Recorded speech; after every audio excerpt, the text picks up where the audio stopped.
Date কত বলো? কত?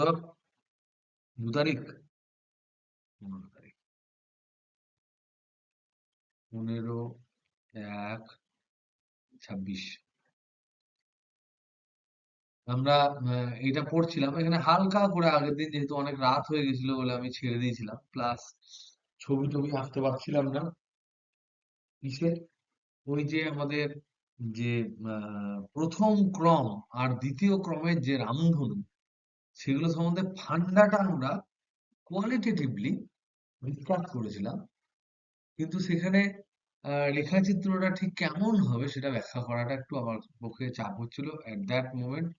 কারণ সেটা আমার আমি ভেবেছিলাম হয়ে যাবে, করতে গিয়ে দেখলাম আমি যেটা ভাবছিলাম তখন করার জন্য সেরকমই ছবি আছে। তো সেই জিনিসটাই আমি যখন আবার ইন্টারনেটে পেলাম ভালো একটা ছবি, তো সেটা আজকে আমি তোমাদের এই প্রেজেন্টেশনে পেস্ট করেছি, সেই জিনিসটা আমরা বুঝবো। তার মানে একটু জাস্ট হালকা আমরা রামধনুটা আহ, যেটা পড়েছি আগের দিন আমি রিপিট করব না, ওই জিনিসটা বুঝবো। প্রথম ক্রম আর দ্বিতীয় ক্রম সম্বন্ধে বুঝবো, একটু আলোচনা করব।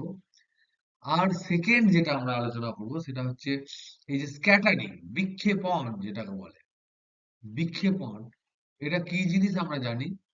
বিক্ষেপণ ল্যামডা এর উপর কেমন নির্ভর করে, উপর কেমন ভাবে নির্ভর করে সেটা আমরা দেখব। আর আর তোমাদের আহ, এই যে শোষণ বর্ণালী, এই যে বর্ণালী গুলো আছে এর মধ্যে ফ্রনহফার, ফ্রনহফার লাইন সম্বন্ধে আমরা বুঝবো। ফ্রনহফার লাইন এগুলো বলতে কি বোঝায়, কোথায় পাওয়া যায়, কি করে হয়। রামন ক্রিয়া, এগুলো আমার আমার মনে হয় না এগুলো তোমাদের সিলেবাসে আছে, কিন্তু দেখছি বিভিন্ন জায়গায় কিন্তু এই প্রশ্নে কিন্তু এগুলো ফেলে দিচ্ছে। তো রামন ইফেক্ট যেটা, যার জন্য আমাদের CV Raman, Indian scientist, Nobel prize পান, সেই জিনিসটা সম্বন্ধে আমরা একটু বুঝবো হালকা। এগুলো সব ছোট ছোট ছোট ছোট জিনিস, এবং প্রত্যেকটা একটা ছোট ছোট টিকার মতো, ছোট্ট ছোট্ট নলেজের মতো। তারপর আমরা পরের চ্যাপ্টারে আমরা আলোকীয় যন্ত্রাদি যেটা আছে, আলোকীয় যন্ত্রাদি যেটা আছে, যেটা আমরা শেষ করার জন্য আমি এই সপ্তাহে আবার যাচ্ছি।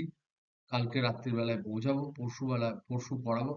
মেনলি হচ্ছে এই দুটো দুটো দিনে তোমরা যদি মিস করো তাহলে এই দুটো চ্যাপ্টার মিস করে যাবে। তো চেষ্টা করো তোমরা মিস না করার। আর যদি তোমাদের সিরিয়াসলি কোনো পরীক্ষা ওই দুটো ডেটে পড়ে যায়, শনি রবিবারের মধ্যে পড়ে যায়, কারুর পড়ে যায়, then I will record, otherwise I will not record. কারণ বাদবাকি পরীক্ষাগুলোয় তোমরা কেমন কি করবে সেগুলো সম্বন্ধে আমার ভালো রকম নলেজ আছে। তো আলোকীয় যন্ত্রাদির মধ্যে সব থেকে কমন যন্ত্র হচ্ছে আমাদের চোখ। এই চোখ সম্বন্ধে হালকা একটু বর্ণনা দেব, যে চোখের মধ্যে কি থাকে, চোখটা দেখতে যেরকম বাইরে থেকে, ভেতরে তার কি কি কানেকশন থাকে, কোথায় গিয়ে চোখের প্রতিবিম্ব সৃষ্টি হয়, যেখানে প্রতিবিম্ব সৃষ্টি হলে আমরা দেখতে পাবো। আর ব্লাইন্ড স্পট কি, চোখের ভিতরে যে বিভিন্ন জল থাকে বলে চোখের জল, ভেতরে তাদের নাম কি, আই বলের ভেতরের জল।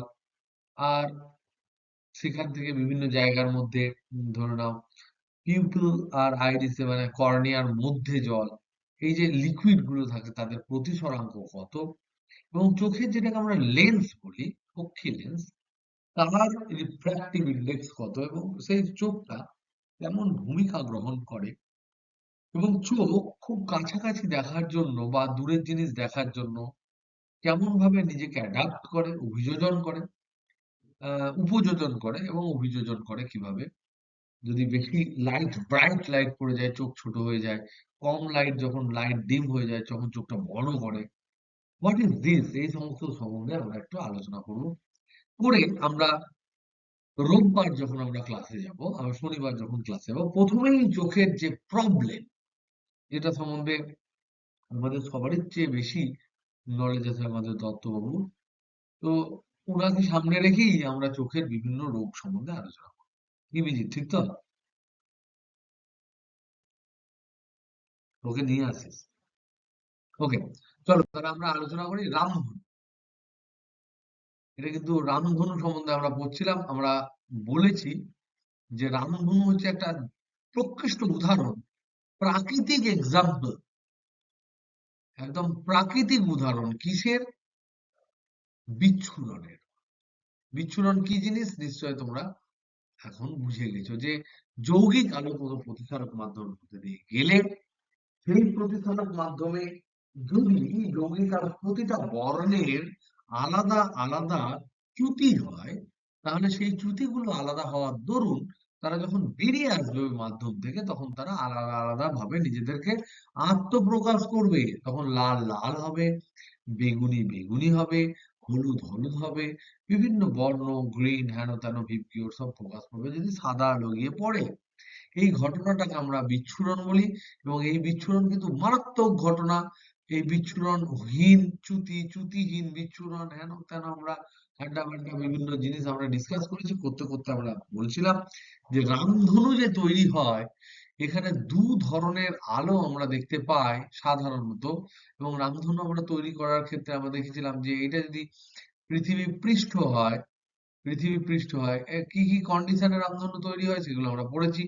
যে প্রথমত হচ্ছে জলে, মানে জল বৃষ্টি হওয়ার একটা সিচুয়েশন থাকতে হবে, কারণ বাতাসে বিন্দু জলকণাগুলো ধরে রাখতে হবে। আর সেকেন্ড হচ্ছে রাত্রে দেখা যায় না, সূর্যের আলো পড়তে হবে। এবং মজার কথা হচ্ছে সূর্য যেদিকে থাকে, সান যেদিকে থাকে, ঠিক তার বিপরীত দিকের এয়ারে, এইদিকের যে বাতাস থাকে, এই বাতাসেই সাধারণত রামধনু দেখা যায়।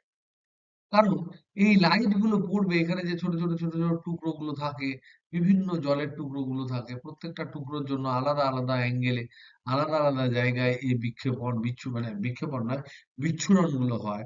তো যেহেতু যেহেতু সূর্যের আলো অনেক দূর থেকে পড়ছে, তাই আমরা এগুলোকে প্যারালাল লাইট ভাবতে পারি। সেই জন্য আমরা একটা প্যারালাল লাইট ভাবতে পারি, তাই আমরা একটা প্যাটার্ন পাই। সেই প্যাটার্নটা আমরা দেখতে কেমন পাই? আমরা এরকম লাল দেখতে পাই নিচেরটা, তারপরে ধরে নাও নীলটা উপরে দেখতে পাই, বেগুনি তার উপরে দেখতে পাই, এরকম একটা প্যাটার্ন দেখতে পাই গোল গোল করে।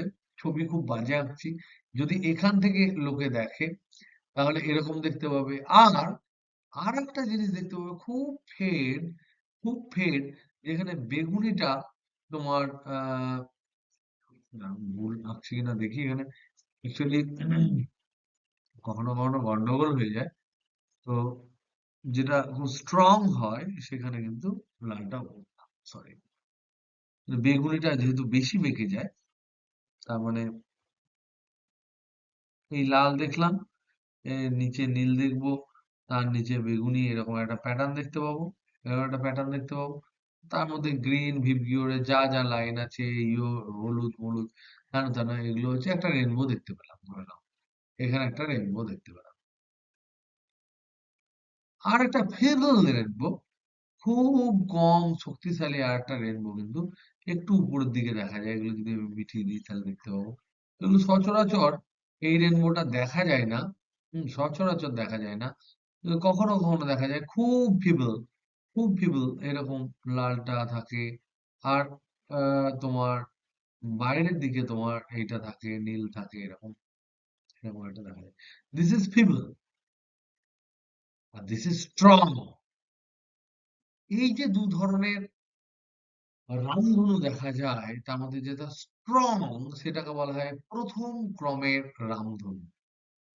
নাম দিয়েছে প্রথম ক্রমের রামধনু। এগুলো সম্বন্ধে আমরা ডিসকাস করেছিলাম যে প্রথম ক্রমের রামধনু অ্যাকচুয়ালি তৈরি হয় যে আমাদের যে এই যে আলো আছে, মানে জলবিন্দু আছে, সেই জলবিন্দুতে আলো যখন পড়লো এরকম, তার একটা প্রতিফলনের দরুন সৃষ্টি হবে। একটা প্রতিফলন, সিঙ্গেল প্রতিফলন, ওয়ান রিফ্লেকশন, তার জন্য সৃষ্টি হবে। আর এই যে উপরের যে ফিল্ম অংশটা তৈরি হয়, সেটা দ্রুত প্রতিফলনের জন্য হয়, এবং সেখানে কিন্তু আলোটা নিচের দিকে পড়বে। নিচের দিকে পড়ার পর এরকম গেল, তারপরে ধরে নাও এরকম করে ফেরত এলো। এইভাবে ফেরত হলো, একটা অ্যাঙ্গেলে ফেরত হলো। তো দুটো রিফ্লেকশন হবে এখানে, টু রিফ্লেকশন হবে। দুটো রিফ্লেকশন হওয়ার দরুন, এগুলো তো টোটাল ইন্টারনাল রিফ্লেকশন নয়, এগুলো নর্মাল রিফ্লেকশন। সুতরাং আমরা জানি যে রিফ্লেকশন এমন প্রপার্টি নয় যেখানে আমি গাল ভরে বলতে পারবো যে কোনো রিফ্র্যাকশন হয় না। প্রতিফলন এমন কোনো ঘটনা নয়। আমরা দেখো, প্রতিফলনের সংজ্ঞা বলার সময় তোমাদের কাছে আমি একটা প্রত্যেককে জিজ্ঞাসা করেছিলাম যে প্রতিফলন কাকে বলে।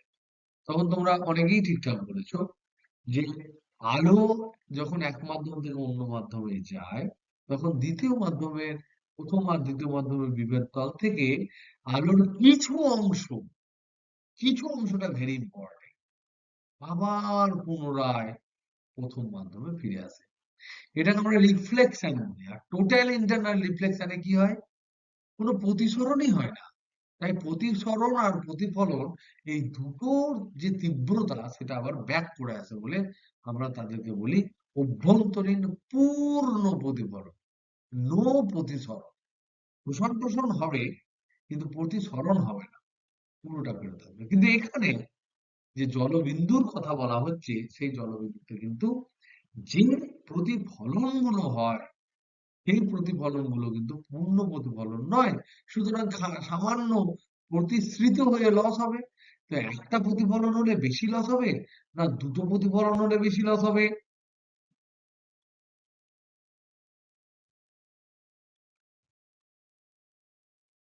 তাহলে দুটো প্রতিফলনে কোনটা তৈরি হলো?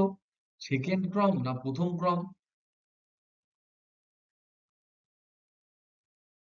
তাহলে এইটা সেকেন্ড অর্ডারটা তৈরি হলো।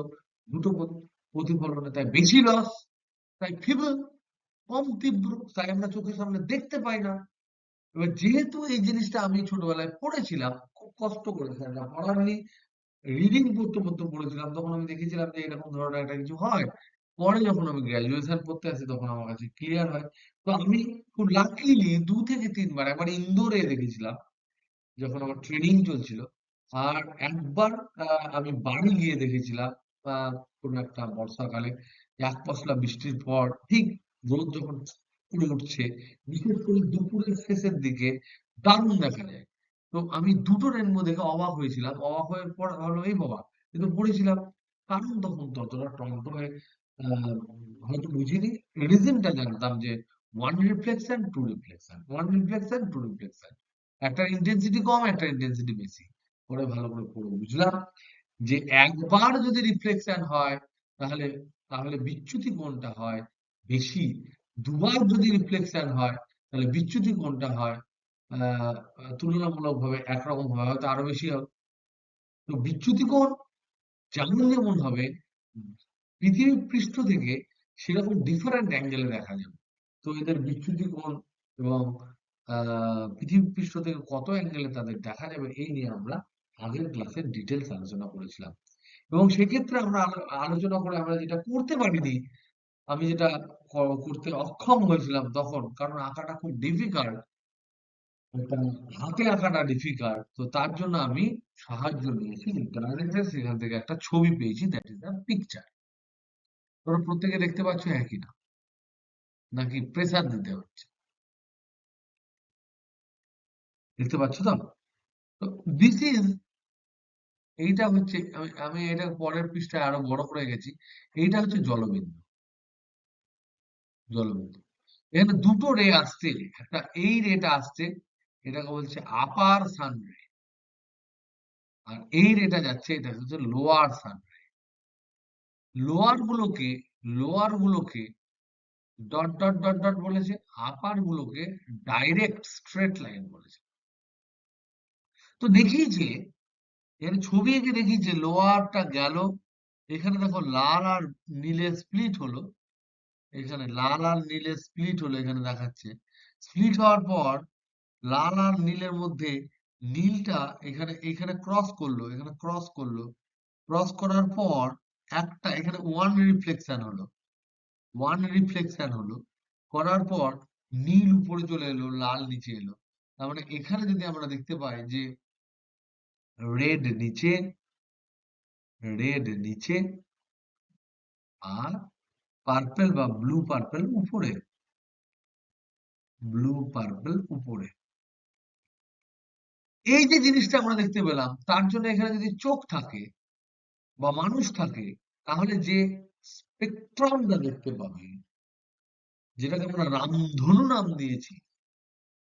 বৃষ্টির ফোঁটা দিয়ে তৈরি রংধনু বা রামধনু, রেইনবো, বৃষ্টির ফোঁটা থেকে তৈরি।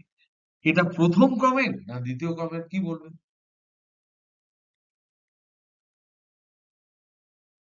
এটা স্ল্যান্টিং অ্যাঙ্গেল দেখো, খুব কম। এটা 43 ডিগ্রি সম্ভবত, এটা 45 ডিগ্রি। এটা হচ্ছে first order, this is first order. Second অর্ডারটা কার জন্য পাবো? লোয়ারের জন্য আমরা পাবো সেকেন্ড অর্ডার। এটার জন্য ফার্স্ট অর্ডার পাবো, এটার জন্য সেকেন্ড অর্ডার পাবো। লোয়ারটা ডট ডট ডট ডট করে গেল, এখানে একটা রিফ্লেকশন হলো, তারপরে এখানে একটা রিফ্রাকশন হলো, এখানে গিয়ে পরে আবার রিফ্রাকশন হলো, হয়ে লস টস হয়ে এই যে ফিমেল অ্যাঙ্গেলে চলে এলো। এবার বলো তো দেখি, এর অ্যাঙ্গেলটা বেশি না প্রথমের অ্যাঙ্গেলটা বেশি? এটা তো আরো খাড়া হয়ে নিচে নেমে এলো, এটার অ্যাঙ্গেলটা বেশি। তাহলে বেশি করে যদি আমি তাকাই, তাহলে দেখতে পাবো। এবং তার ক্ষেত্রে কোণ কত ছিল? একটা ছিল মনে হয় 55 ডিগ্রি, আর একটা মনে হয় 52 ডিগ্রি, একটা 55 ডিগ্রি। তাহলে এটা 52 ডিগ্রিতে দেখালে পাবো কি? প্রথমে পাবো বেগুনি। আর 53 ডিগ্রিতে তাকালে কি পাবো? এখানে পাবো রেড। এই জিনিসটা আমরা আগের দিন ডিসকাস করে গিয়ে ছবিটা আঁকতে পারিনি, সেই জিনিসটা আমরা এঁকেছি। এবং এটা আমি ইন্টারনেট থেকে নিয়েছি। এটা তোমরা কিন্তু একটু নিজেরা ভেবো। পরের পৃষ্ঠায় আমি এখানে বড় ফটো রেখেছি, এটা বিগ ফটো, বিগ ওয়ান। এটা তোমরা বোঝার চেষ্টা করো আমি যেটা বললাম। Try to understand, try to understand. কারণ এটা আমি বড় করে কেন দিলাম? কারণ এখানে তোমাদের পিডিএফ থাকবে এবং সেই পিডিএফ থেকে তোমরা ভালো করে বুঝতে পারবে। মনে রাখবে, একটাই হিন্ট এখানে আমি দিচ্ছি, যে আপার থান্ডারের জন্য প্রথম ক্রমের প্রথম ক্রমের রংধনু হবে, আর লোয়ার থান্ডারের জন্য দ্বিতীয় ক্রমের দ্বিতীয় ক্রমের রংধনু হবে। মজার বিষয় হচ্ছে যে ডট ডট দেওয়া মানেই যে ইন্টেন্সিটি কম তা কিন্তু নয়, কিন্তু ডট ডট দেওয়া যে নিচের দিকের রশ্মি, সেই রশ্মি দুবার রিফ্লেকশন হয়েছে। তাই আলটিমেটলি এখানে যেটা সেকেন্ডারি রেনবো পাচ্ছি, এটা প্রাইমারি রেনবো, তার ইন্টেন্সিটি হবে কম, ইন্টেন্সিটি হবে কম। তার জন্য সেটা ফিবল হয় এবং বেশিরভাগ সময় সেটা কিন্তু দেখা যায় না। এই বোঝা গেল? না বোঝা গেলে আগের ক্লাসের সাথে তোমরা একটু জাস্ট নিজেরা দেখিয়ে দিও, ইউ উইল আন্ডারস্ট্যান্ড। আমি তোমাদের উপর ছেড়ে দিলাম। যদি এর মধ্যেও কিছু কনফিউশন তোমাদের থেকে থাকে, তাহলে তোমরা আমার কাছে ফোনের উপরে বুঝে নেবে। সমাজ জ্ঞান না সমাজ জ্ঞান হয়। Hello hello hello.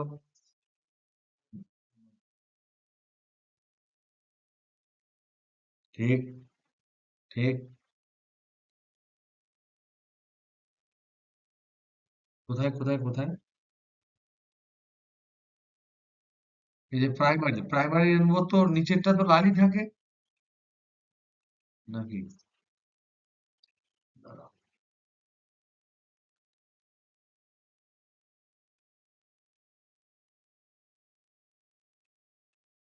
প্রাইমারির উপরে লাল থাকবে?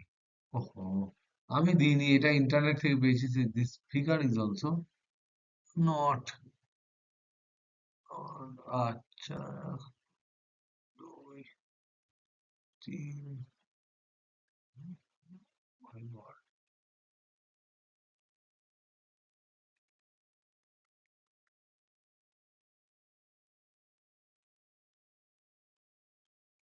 ভাবলাম ফিগার তো ঠিক দিয়েছে, এটা ছড়িয়ে দিয়েছে। ঠিকই বলেছো, লাল উপরে থাকবে, বেগুনি নিচে থাকবে। লাল ও লাল, দাঁড়াও দেখে নিই। লাল বেগুনি, লাল নিচে বেগুনি উপরে, লালের নিচে বেগুনি নিচে। না, ঠিকই আছে, ঠিকই আছে, গন্ডগোল কিছু নেই এখানে। প্রবলেম হচ্ছে, এটা ঠিক আছে প্রিয়ন্তন, এটা ঠিক আছে। এই যে এটাকে যদি আমরা টানি, এই যে রেখাটাকে আমরা টানি, এই রেডটা অ্যাকচুয়ালি এরকম হয়ে থাকবে, আর বেগুনিটা কালকে যেটা আমি বলছিলাম এরকম হতে হবে। এবার অনেক দূরে যখন চোখ দিয়ে আমরা তাকাবো, তখন এই লালটা তো প্যারালালি এরকম লাল আসবে না, প্যারালালি। আর বেগুনিটা প্যারালালি এরকম বেগুনি আসবে, একটা তো রে নেই, এরকম আসবে। তাহলে তুমি যদি কম অ্যাঙ্গেলে তাকাও, এই হরাইজন্টালের সাথে যখন কম অ্যাঙ্গেলে তাকাবে, তখন তুমি বেগুনি দেখতে পাবে। আর এটা যদি বেশি খাড়া, বেশি অ্যাঙ্গেলে যখন তাকাবে, এটা একটা জলবিন্দুর কথা বলেছে। কারণ লালগুলো এই জায়গাটা যদি আমরা জুম করি, লালগুলো এসে পড়বে এরকম খাড়া, আর বেগুনি গুলো পড়বে তোমার এরকম। এবার ধরে নাও তোমার চোখ এখানে আছে, এটা হচ্ছে আমার চোখ। তাহলে চোখ তো সোজা দেখবে না, চোখ তো সোজা দেখবে। তাহলে বেগুনি এসে এই অ্যাঙ্গেলে পড়ছে, আর লাল এসে এই অ্যাঙ্গেলে পড়ছে। তো চোখ সোজা যখন দেখবে, তখন চোখ বেগুনিকে দেখবে, বেগুনিকে চোখ দেখবে এখানে, বেগুনি। আর লালকে দেখবে খাড়া, এই লালটাকে দেখবে এখানে। কি বোঝাতে পারলাম এটা? তো পিকচার ইজ অল ওকে। তো দিস ইজ ভেরি ইন্টারেস্টিং। সেই জন্য দেখো সেকেন্ডারিতেও ছবিটা কিন্তু উল্টো আছে, যেটা এটা একটা জলবিন্দুর জন্য করা হয়েছে। এরকম কোটি কোটি কোটি কোটি জলবিন্দু থাকবে, এবং সেক্ষেত্রে সব ক্ষেত্রেই প্যারালাল পড়বে। সেটা এনসিওর করছে কি, সূর্য অনেক দূরে আছে। কারণ সূর্যের আলোটা প্রত্যেকটা রেনড্রপের ক্ষেত্রে প্রায় প্যারালাল পড়বে, যেমনটা এখানে পড়েছে। So this is a very good question. Why red appears below? Because red হচ্ছে বেশি হরাইজন্টালের সাথে বেশি খাড়া ভাবে আসছে, এবং একটা রে তো নয়, এরকম প্রচুর প্যারালাল রে আসবে, যেগুলো বেশি অ্যাঙ্গেলে চোখের ঠিকরে পড়ছে। তাই চোখ দিয়ে যখন তাকিয়ে রেডকে দেখবো, তখন আমাকে হরাইজন্টালের সাথে বেশি উন্নত কোণে তাকাতে হবে। কিন্তু সেই একটু যদি কোনো অবনত করি, তাহলে তখন আমি চোখের সামনে দেখতে পাবো ভায়োলেটটাকে। তো দ্যাট ইজ দ্য রিজন। আমি বোঝাতে পারলাম না, এটা তোমরা একটু ভেবো আমার কথাটা। তো that is the actually answer, যেখান থেকে আমরা বুঝতে পারবো যে এটা কি করে আসছে। বুঝতে পারলে? বলো।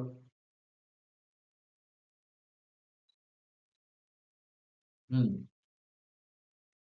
নর্মালি তাই হয়। বিপরীত মানে এক্সাক্ট বিপরীত নয়। কারণ দেখো এই দিক দিয়ে এই যে সান রেটা আসছে, এটা তো রে, এটা তো সান রে। কোথায় একটা সাইডে? এটা সান রে। সূর্য কোথায় থাকবে? সান রে যদি বাম দিক থেকে আসে, সূর্য কোথায় থাকবে বলো? বাম দিকে থাকবে। আর জলবিন্দু কোন দিকে আছে? ডান দিকে।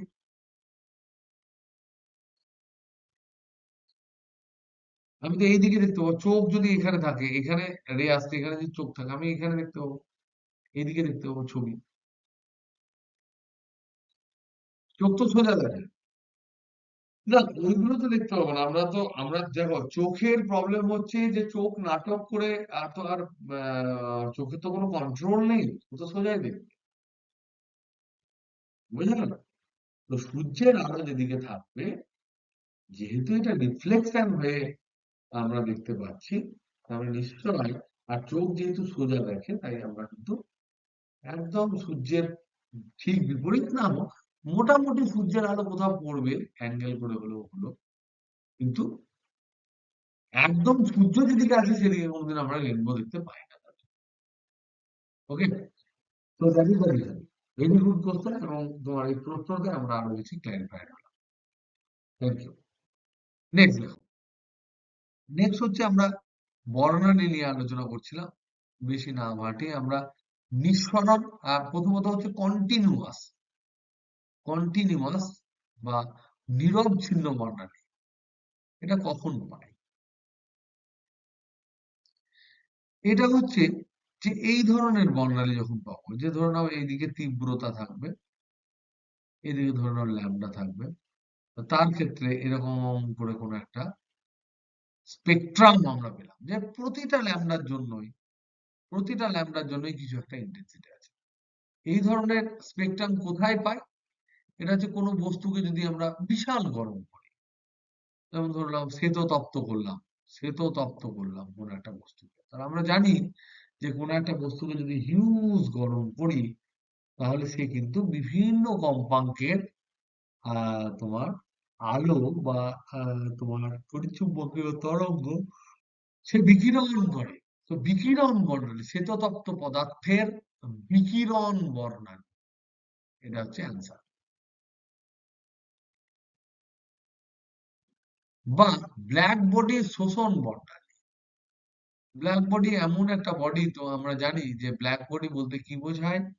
ব্ল্যাক বডি বলতে কালো কালারের বডিকে কোনোভাবেই বোঝায় না। কিন্তু কালো কালার কেন বলা হয়? কারণ কালোতে যেহেতু কোনো বর্ণ থাকে না, তাই সে যে কোনো বর্ণ তার উপর পড়লে সে শোষণ করে নেয় নরমালি। আর ব্ল্যাক কেন বলা হয়? যদি কোনো বডি শোষণ করে নেয়, তাহলে সেখান থেকে আর কোনো আহ, আলো রিফ্লেক্ট হয়ে বেরোচ্ছে না, তাই আমার চোখ সেই কালারটা দেখতে পাচ্ছে না বলেই আমি তাকে ব্ল্যাক বলি। তো ব্ল্যাক বডির ডেফিনেশনটাই এইটা, যে আমরা যেমন বলতাম যে আমরা যখন ধরে নাও ইন্টারভিউ করছি, ইন্টারভিউ যদি খারাপ হয়, খুব খারাপ হতো, তাহলে আমরা বলতাম যে জানিস আমরা পুরো ব্ল্যাক বোর্ডের মতন বসে দাঁড়িয়ে থাকলাম। যে কোশ্চেন সহজ হোক, কঠিন হোক, তীব্র হোক, টাফ হোক, যাই আমার শরীরের উপর বললো আমি অ্যাবজর্ব করলাম, কিন্তু কোনো অ্যান্সার দিলাম না। তো ব্ল্যাক বডির যে শোষণ বর্ণালী, এটা বিকিরণ বর্ণালী যেটা বার করে, যেটা শোষণ বর্ণালী যেটা শোষণ করে, সেই বর্ণালীও কিন্তু এই ধরনের হয়, কারণ ব্ল্যাক বডি যে কোনো কম্পাঙ্কের আলোকে শোষণ করতে পারে। তো তার ক্ষেত্রেও কিন্তু এই ধরনের স্পেকটা তৈরি হবে। এবার এটা রেড হট ফেড হট করলে এরকম ধরনের হয়, এবং আমরা জানি শ্বেততপ্ত করলে এই যে পিকটা যেটা হবে, ল্যামডা যেখানে হবে, এটা হলুদ বর্ণের হবে, কারণ হলুদ হচ্ছে আমাদের মীন বর্ণ। এগুলো সম্বন্ধে আমরা জানি। আরেকটা ইম্পর্টেন্ট হচ্ছে রেখা বর্ণালী। দিস ইজ ভেরি ইম্পর্টেন্ট, যেটা দিয়ে আমরা সবকিছু বুঝতে পারি। রেখা বর্ণালী কিন্তু আমরা ক্যারেক্টারিস্টিক এক্সরেতে পেয়েছিলাম, বৈশিষ্ট্যমূলক বৈশিষ্ট্যমূলক এক্স রশ্মিতে আমরা রেখা বর্ণালী পেয়েছিলাম। তারপরে আমরা হাইড্রোজেন অ্যাটমের বর্ণালীগুলো রেখা বর্ণালী পেয়েছিলাম। Lyman, Balmer, Paschen, Brackett, Pfund. লিম্যানের যে ল্যাম্বডা ছিল, বামারের ল্যাম্বডা তার গায়ের কাছে নিঃশ্বাস ফেলতো না, তারা ওয়েল সেপারেটেড ছিল। লিম্যানের যা তরঙ্গ দৈর্ঘ্য বামারের আলাদা হতো, পাসেনের আলাদা হতো, এরকম নয় যে একটা ওয়ান আর একটা 1.0 ওয়ান, না, এটা ওয়ান হলে একটা 1.5, মানে কথার কথা বলছি। So they are well separated. তরঙ্গ দৈর্ঘ্যগুলো যা খুশি হতো না। এখানে যেমন নীরব চিহ্নর ক্ষেত্রে প্রত্যেকটা তরঙ্গ দৈর্ঘ্যের জন্য একটা তীব্রতা আছে, এখানে তা নয়। এখানে বিভিন্ন তরঙ্গ দৈর্ঘ্যের জন্য বিভিন্ন তীব্রতা। তার জন্য দেখো, আমরা এখানে কিছু পিক পেয়েছিলাম, শুধু পিক পেয়েছিলাম। এই দুটো কম্পাঙ্ক ছাড়া মধ্যেখানে কিন্তু কোন রকম রেখা বর্ণালী ছিল না বৈশিষ্ট্যমূলক এক্সের। হাইড্রোজেন অ্যাটমের যে লিম্যান, বামার, পাসেন, ব্র্যাকেট, ফার্ন, এগুলো কিন্তু কোয়ান্টাইজড, কারণ এনার্জি কিন্তু বিভিন্ন লেভেলের আলাদা আলাদা হয়, তাই এনার্জি ডিফারেন্সও আলাদা আলাদা হবে, এবং সেটা কিন্তু লেভেলে যাবে না, যা খুশি হতে পারে না, যা খুশি হতে পারে না। যেমন ধরে নাও, কেন আমি বলতে চাইছি, এই কন্টিনিউয়াস নিরবচ্ছিন্ন আর রেখা, যেটাকে বলা হয় তোমার ব্যান্ড স্পেক্ট্রাম, মানে তোমার লাইন স্পেক্ট্রাম, এগুলোর মধ্যে তফাৎ হচ্ছে এটাই যে তুমি ধরে নাও কোনো দোকানে গেছো, নিয়ে বলছো যে আমাকে 100 গ্রাম ছাতু দাও, ছাতু চেয়েছো, কোনো একটা প্রিসাই মেশিন আছে, সেখানে ছাতু চেয়েছো। তখন ও 100 গ্রামের জায়গায় 99 গ্রামও দিতে পারে, 99.9999৫ দিতে পারে, বা 100.00005 দিতে পারে, বা তোমাকে ভালোবাসলে 110 দিতে পারে, তোমাকে প্রচন্ড পরিমাণে ঘেন্না করলে 95 গ্রাম দিতে পারে, খুব ঘেন্না করলে 90 গ্রাম দিতে পারে, খুব ঘেন্না করলে 60 গ্রামও দিতে পারে। তো ও কিন্তু একটা কন্টিনিউয়াস ডিস্ট্রিবিউশন দেবে। সেখানে কিন্তু তুমি বলতে পারবে না যে কত পিস দিয়েছে। সেটা হচ্ছে কন্টিনিউয়াস গিভেন, কারণ সেখানে প্রত্যেকটা কাউন্ট করাটা টাফ। কিন্তু তুমি যদি কোথাও গিয়ে বলো যে বেল কিনতে গেছো, ধরো না গ্রীষ্মকালে বেল ফাটিয়ে, তোমার পাকা বেল ফাটিয়ে শরবত করে খাবে, সেখানে যদি তুমি বলো যে দুটো বেল দাও, তাহলে তোমাকে একটা বেল দিলে তুমি ওকে চাইবে যে আরেকটা বেল দাও। তোমাকে 10টা বিল দিলে তুমি তখন টেনশনে পড়ে যাবে যে আমার কাছে বেশি দাম চাইবে কিনা। তো এই ধরনের জিনিসগুলো হচ্ছে কোয়ান্টাইজড, যেখানে তুমি কাউন্ট ভালো করে করতে পারবে যে একের পর দুই হবে, দুইয়ের পর তিনই হবে, 1.1 হবে না, 1.1, 1.2 এগুলো নিরবচ্ছিন্ন ক্ষেত্রে হয়। এবং সেটা স্পেশালি এই ধরনের কোনো একটা বস্তুকে যদি গরম করি, তখন সেখান থেকে যে রেডিয়েশন গুলো তৈরি হয় তার ক্ষেত্রে তৈরি হয়। রেখা বর্ণালী আমরা হাইড্রোজেন অ্যাটম, বৈশিষ্ট্যমূলক এক্সরে, এগুলোর ক্ষেত্রে আমরা পেয়েছি। এবং ইন্টারেস্টিংলি এই রেখা বর্ণালীর একটা এক্সাম্পল যদি আমরা দেখি খুব ভালোভাবে, তাহলে কোটি বর্ণালী হয়। কোটি বর্ণালী আমরা জানি যে বিভিন্ন জায়গায় হয়। যেমন ধরে নাও কোনো একটা যদি তোমার রেখা বর্ণালী ছাড়া কোটি বর্ণালী হয়। ব্যান্ড, ব্যান্ড যখন তৈরি হবে, এনার্জি ব্যান্ড, তখন সেখান থেকে যে বর্ণালীটা হবে সেটা একটা ডেফিনিট হবে না, একটা ব্যান্ড তৈরি হবে। যেমন করে আমাদের ব্যান্ড তৈরি হয়েছিল তোমার, আমরা যখন পড়েছিলাম আম, তোমার কি ব্যান্ড পড়েছিলাম, ভ্যালেন্স ব্যান্ড পড়েছিলাম, আমরা কন্ডাকশন ব্যান্ড পড়েছিলাম। সেই ধরনের ব্যান্ড তৈরি হবে যেখানে, সেটা হচ্ছে কোটি বর্ণালী হতে পারে। এই সমস্ত জিনিস নিয়ে তোমাদের একবার জাস্ট তোমরা রিডিং পড়বে, জাস্ট একবার রিডিং পড়ে নিও। রিডিং পড়ে হলুদ কালারের যে তোমাদের মার্কার থাকে সেগুলোতে দাগ দিয়ে যদি কিছু মনে হয় ইন্টারেস্টিং। এবার শোষণ বর্ণালী, এটা হচ্ছে বিকিরণ বর্ণালী, আবার শোষণ বর্ণালীও হতে পারে। শোষণ বর্ণালী হচ্ছে তোমার সব থেকে ভালো শোষণ বর্ণালী, এই শোষণ বর্ণালীও তোমার হতে পারে রেখা বর্ণালী হতে পারে, এটা আবার তোমার পুঁটি বর্ণালী হতে পারে। রেখা বর্ণালী মানে একটা নির্দিষ্ট লাইন, এরকম ধরনের কিছু লাইন থাকবে, এরকম লাইন থাকবে। পুঁটি বর্ণালী মানে সেখানে কিছু একটা ব্যান্ড থাকবে, যে এখান থেকে এই পর্যন্ত ফ্রিকোয়েন্সি, এখান থেকে এই পর্যন্ত ফ্রিকোয়েন্সি দিতে পারে। এগুলি পুঁটি বর্ণালী হয় তখন যখন তোমার ক্রিস্টাল স্ট্রাকচার থাকে, যখন তোমার বিভিন্ন পুঁটি তৈরি হয়।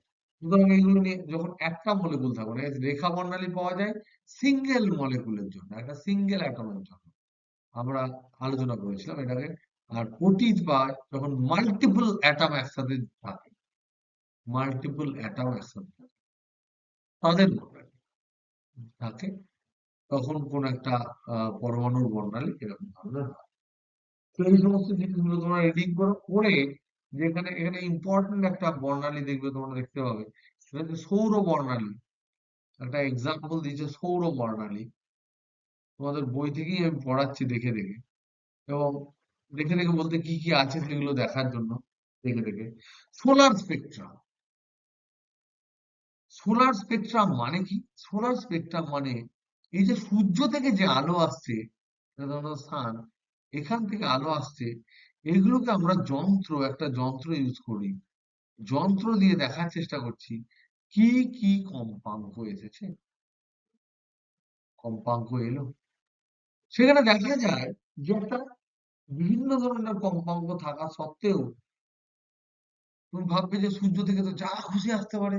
না, এইখানে দেখেছে, এখানে অ্যান্সার হচ্ছে এখানে কিছু নির্দিষ্ট কিছু কম্পাঙ্ক পাওয়া যায়, নির্দিষ্ট কিছু কম্পাঙ্কের বর্ণালী পাওয়া যায়। সবাই অবাক, কম্পাঙ্কের বর্ণালী পাওয়া যায়। তাহলে নির্দিষ্ট কম্পাঙ্কের বর্ণালী মানে কি ধরনের, নিরবচ্ছিন্ন না রেখা না পটলি, বলো কে বলতে পারবে? একদম ডেফিনিট কিছু কম্পাঙ্কের যদি বর্ণালী পাওয়া যায়, তাহলে সেটা রেখা বর্ণালী না পটি বর্ণালী না নিরবচ্ছিন্ন বর্ণালী? কি বুঝেছো দেখি? ভয় পেও না, বলো। ডেফিনিট ডেফিনিট কম্পাঙ্ক, এই যেমন ধরো এই কম্পাঙ্ক, এই কম্পাঙ্ক, এইরকম কম্পাঙ্ক বলে কি ধরনের হয়?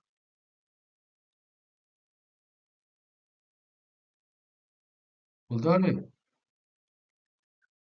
নির্দিষ্ট কম্পাঙ্কের বর্ণালী কোথায় পাওয়া যায়? ক্যারেক্টারিস্টিক এক্সরেতে না নিরবচ্ছিন্ন এক্সরেতে?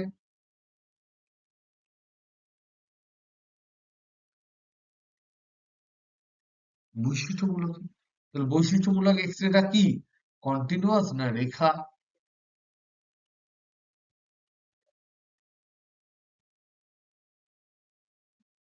লিভার বামার পাশের এগুলো কি, কন্টিনিউয়াস না রেখা?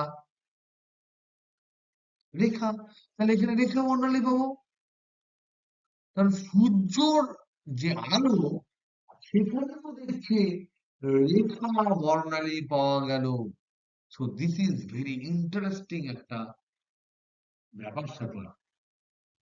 এই যে রেখা বর্ণালী গুলো পাওয়া গেল, তার মধ্যে যে বর্ণালী, উজ্জ্বল বর্ণালী গুলো পাওয়া গেল বিভিন্ন কম্পাঙ্ক, তার মধ্যে কালো কালো গ্যাপ পাওয়া গেল। সমস্ত কম্পাঙ্ক পাওয়া যায়নি, মধ্যে মধ্যে কালো কালো গ্যাপ পাওয়া গেছে। সেই কালো যে গ্যাপ, সেগুলোকে বলা হয় ফ্রনহফার ডট।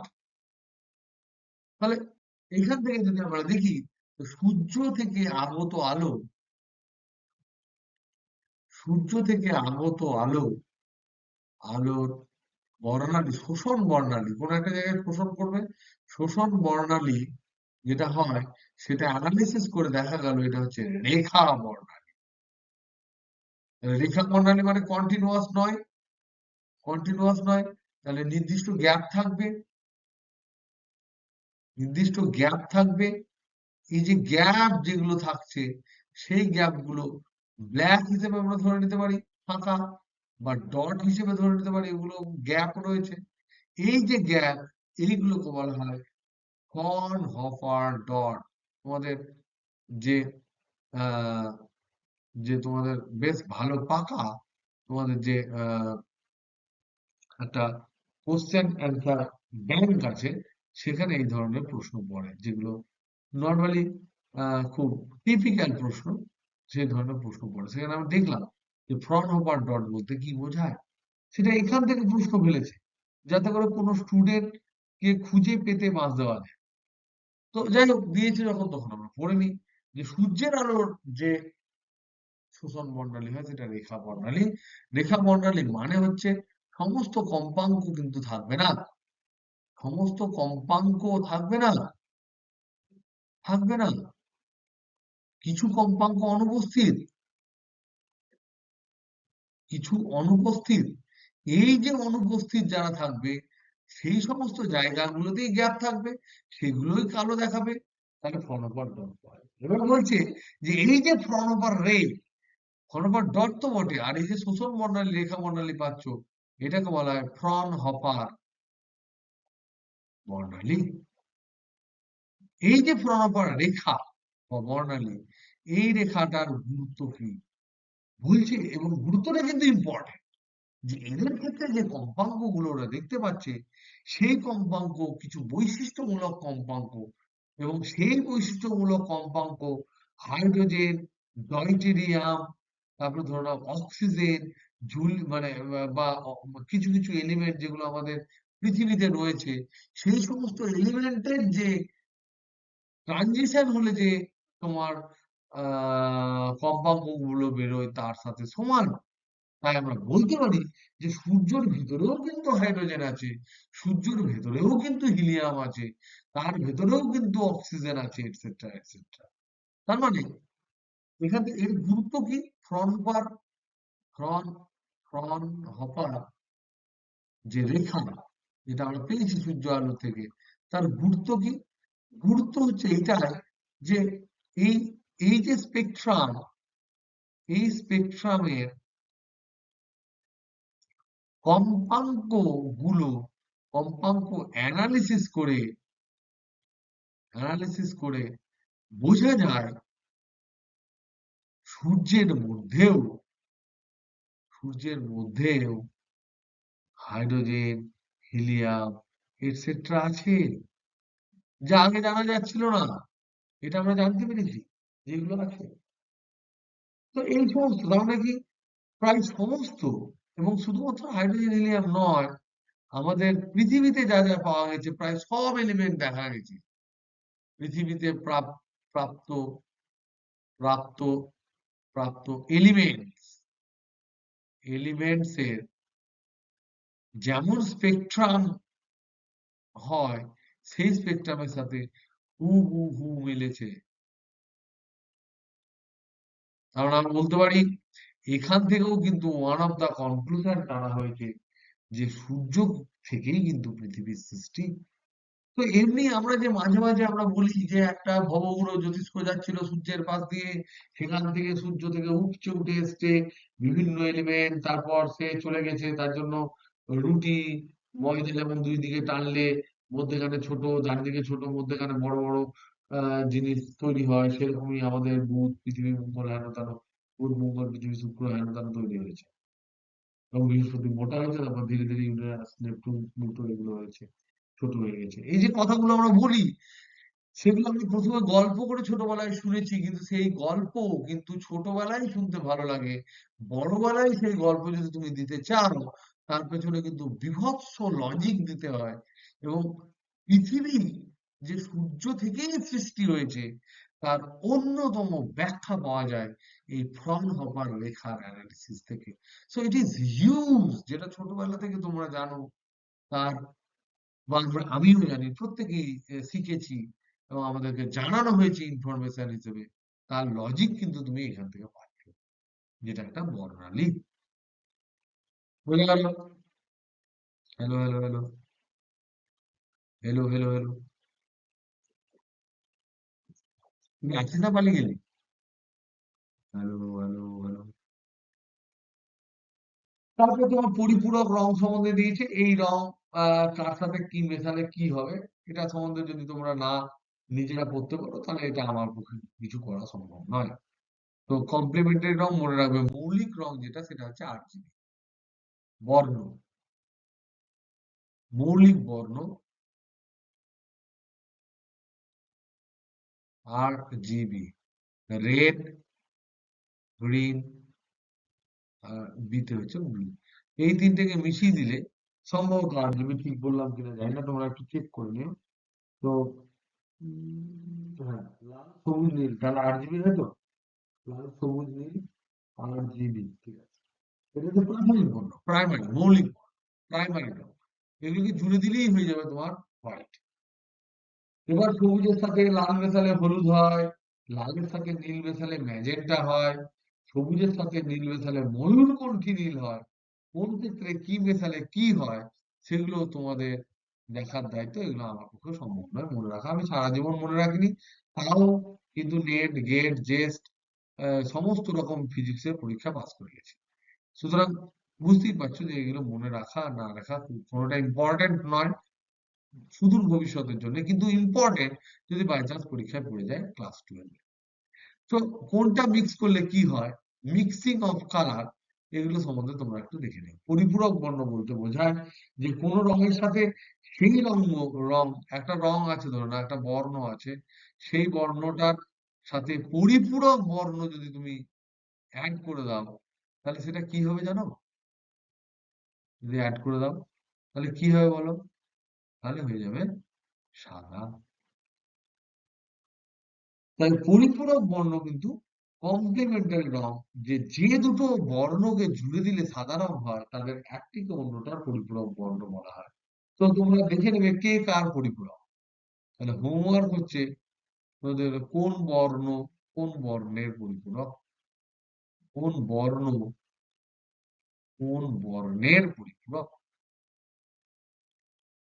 এগুলো একটু বই থেকে পড়ে নিও। যদি না পারো বুঝতে, তাহলে পরে আমাদের তো দেখো, আমাদের সিলেবাস শেষ হলেই যে ডিসকাশন শেষ হয়ে যাচ্ছে তা তো নয়। আমি জাস্ট তোমাদের পড়ানোর জন্য, একটা গুড টিচার বা এক ধরনের টিচারের কাজ কিন্তু সে পরীক্ষায় বসে তোমাদের হেল্প করা নয়, কেমন করে পড়তে হয় সেটা বলে দেওয়া। আর এগুলোর মধ্যে এমন কিছু বীভৎস জিনিস নেই, এগুলো ছোটবেলা থেকে আমরা পড়ছি, সেই জিনিসটাই কিন্তু আমরা জাস্ট ডিসকাস করছি। নেক্সট নেক্সট যে জিনিসটা আছে, সেটা হচ্ছে আলোর বিক্ষেপণ। এটা সম্বন্ধে আমরা আলোচনা করেছিলাম। বিক্ষেপণ কি?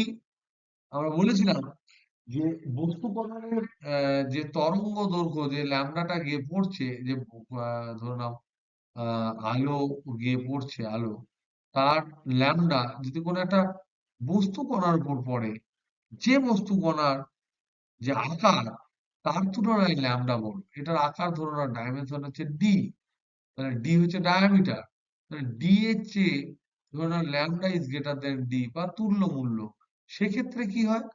এক্ষেত্রে এই আলোটা শোষণ করে নেবে। ফার্স্ট কি হবে?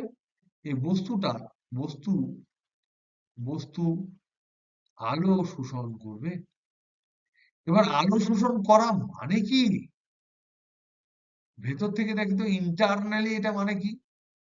ইন্টারনালি একটা আলো কি ভট করে শোষণ করে নিতে পারে? অ্যান্সার হচ্ছে না। তার যে নিউক্লিয়াস আছে তারপরে ধরো না বিভিন্ন কক্ষপথ আছে। আলো শোষণ করা মানেই সেখান থেকে একটা আলো শোষণ করা মানে সেখান থেকে একটা ইলেকট্রন এখান থেকে ঝপ করে এখানে গিয়ে পৌঁছাবে। সেই পরিমাণ এনার্জি এখানে পৌঁছালে তবে শোষণ হবে। তারপরে কি অ্যাটমটা স্থির থাকবে? অ্যান্সার হচ্ছে না। আর এখানে কি একটা অ্যাটম থাকবে? অ্যান্সার হচ্ছে না। অজস্র অ্যাটম থাকবে।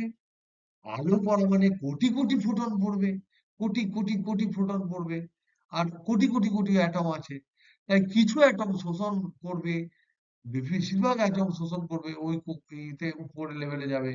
একটা অ্যাটম এই বরাবর রেডিয়েশন ছাড়বে, অন্য অ্যাটম এই বরাবর রেডিয়েশন ছাড়বে, এই অ্যাটমটা এইদিকে ছাড়বে, এইদিকে ছাড়বে। তার মানে আমি আলো পড়লো এদিকে, কিন্তু পড়ার পর দেখছি যে মিডিয়ামটা আছে সে যদি আলো শোষণ করে নেয়, তাহলে শোষণ করার পর যখন বিকিরণ করবে তখন কিন্তু একটা নির্দিষ্ট দিকে না করে চারিদিকে আলোটা ছড়িয়ে দেবে। এই যে চারিদিকে ছড়িয়ে দেওয়ার যে কোয়ালিটি আলো, সেটাকে বলা হয় বিক্ষেপণ।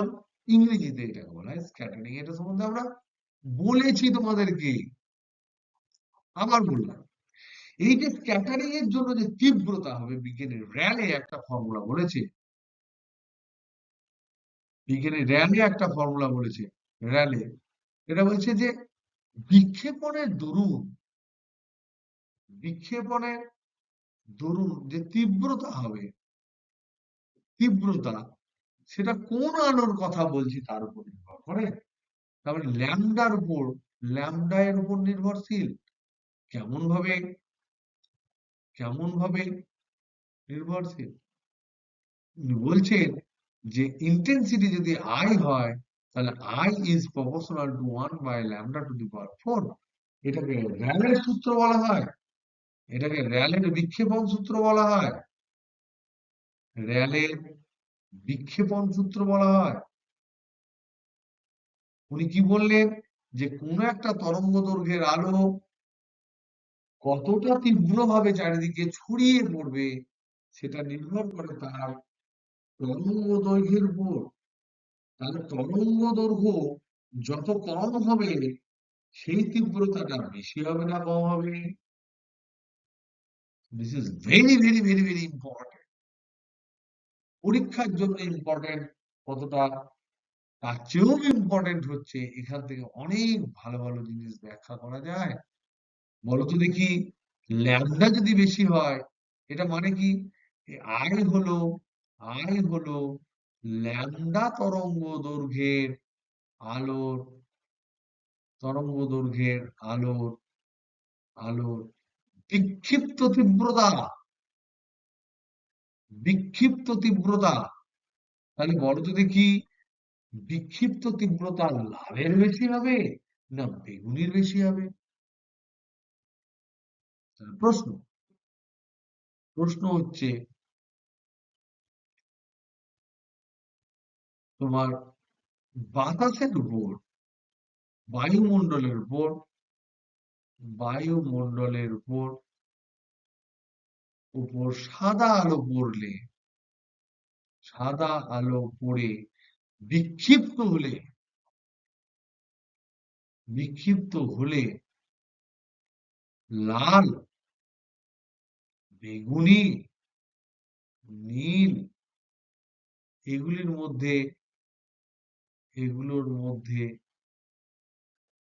বিক্ষিপ্ত তীব্রতা কার বেশি?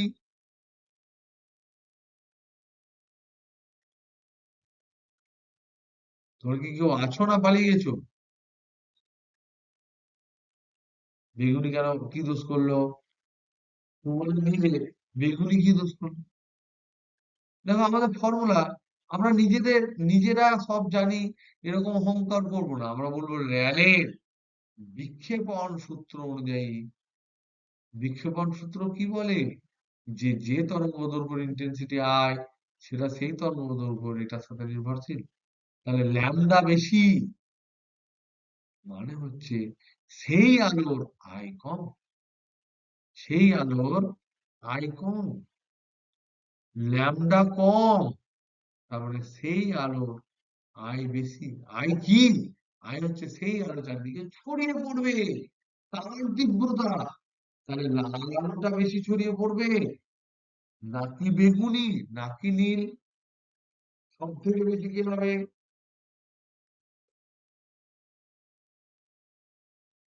বলো। অতএব সব থেকে বেশি ছড়াবে, বেশি ছড়িয়ে পড়বে কি? কার তরঙ্গ দৈর্ঘ্য সব থেকে ছোট? বেগুনির। তাহলে বেগুনি। তারপর তারপর নীল। আর সব শেষে দৃশ্যমান আলোর মধ্যে সব শেষে হবে লাল।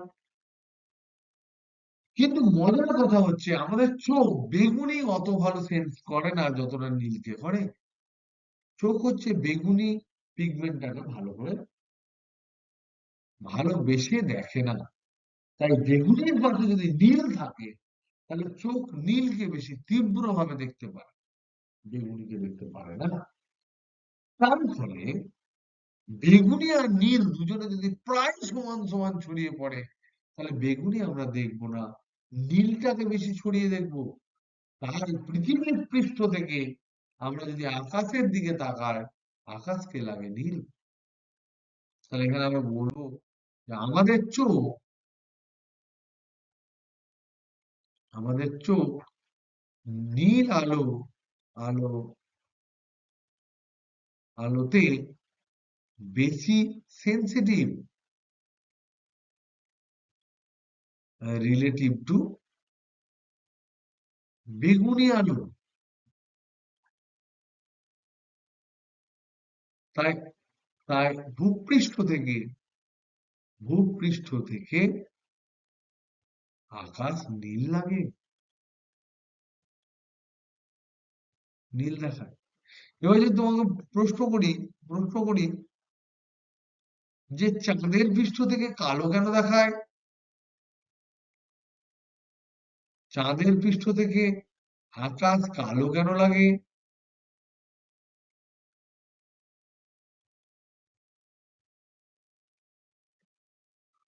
তার কারণ সেখানে বাতাস নাই, নো বায়ুমণ্ডল, কোনো বায়ুমণ্ডল নেই। সো নো টেনশন অফ বিক্ষেপণ, কোনো রকম ছড়ানোর কোনো গল্প নেই, কোনো কিচ্ছু নেই। তাই চাঁদের পৃষ্ঠে যে বসে থাকবে সে কোনো আলো আসতে দেখবে না বিক্ষিপ্ত অবস্থায়। তাই কোনো আলো যদি না থাকে, so it will be black।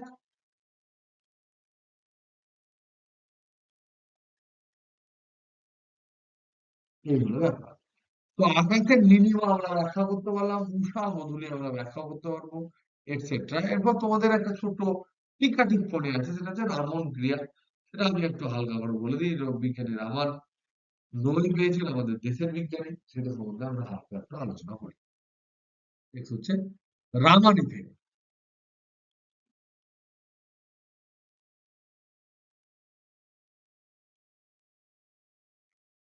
Ramon ক্রিয়া।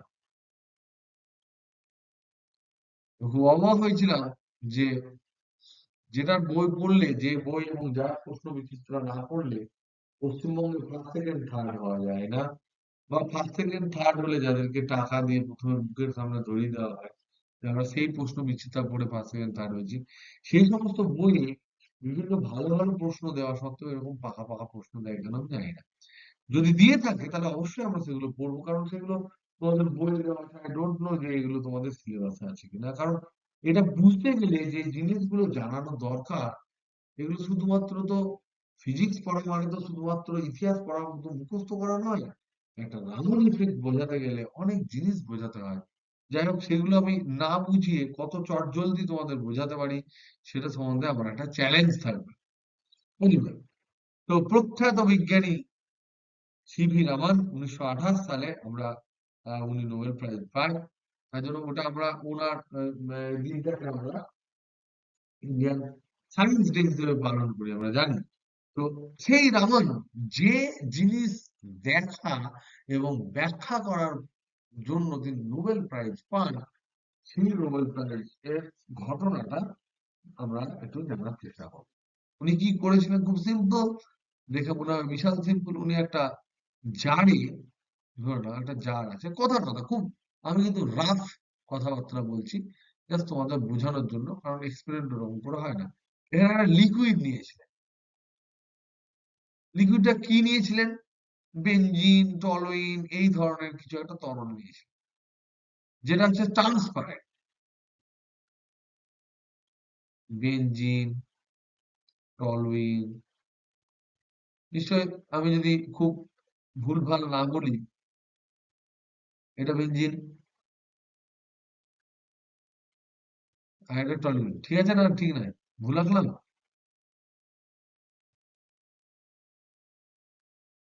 ভুল আঁকলাম গো? ঠিক আছে, এখানে খুচটা থাকবে না, এটা বেনজিন, এটা টলুইন। তো এই ধরনের ইতে উনি দেখলেন যে এখানে যদি নিউ কম্পাঙ্কের কোনো আলো যদি ফেলা হয়, উনি উনি দেখছেন এইটা ছেড়ে দুটো জিনিস দেখতে পাচ্ছেন। একটা নিউ কম্পাঙ্কের আলো তো পাচ্ছেনই, যেটা পড়ছে সেটা তো হচ্ছেই, তার সাথে সাথে নিউ প্লাস ডেল্টা নিউ কম্পাঙ্কের তিনি আলো দেখতে পাচ্ছেন, আর নিউ মাইনাস ডেল্টা নিউ দেখতে পাচ্ছেন।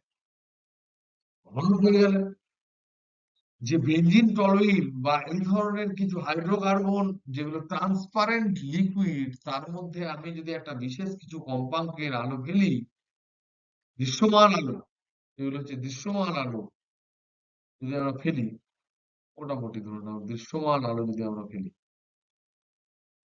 তাহলে সেক্ষেত্রে সেই আলোটা তো পাচ্ছি, সেই বর্ণটা তো আমরা পাচ্ছি।